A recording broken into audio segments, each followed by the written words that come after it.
Tim Satuan Tugas Khusus Pengurai Kerumunan Satgas Raika di Kota Makassar berhasil menekan angka penyebaran COVID-19 di Kota Makassar.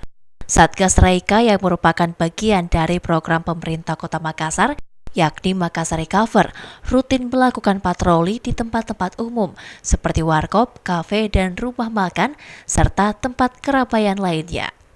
Menurut Ketua Satgas Raika, Iman Hud, sejak dibentuk, ratusan pelanggar telah ditindaki dengan memberikan sanksi seperti kursi milik kafe, warkop, dan warung makan disita.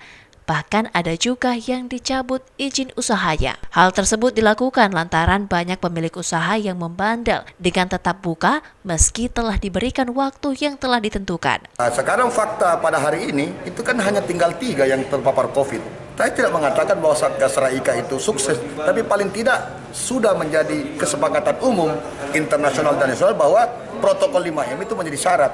Kita suka minum obat, tapi kalau kita abai pada nasihat dokter kita tetap sakit. Makanya apa yang kami lakukan itu, inilah yang kita lakukan. Mengenai hasil, kita tidak mengatakan bahwa semakin banyak yang kita hukum itu kita sukses, tidak. Tapi bagaimana kepatuhan masyarakat, inilah yang kita kenal dengan istilah indeks kepatuhan masyarakat. Apa yang diberikan oleh negara atau pemerintah, bagi mereka yang patuh pada protokol kesehatan kita berikan reward. Reward itu kan macam-macam, tapi bagi mereka yang melanggar, itu kita berikan punishment. Berapa pelanggar?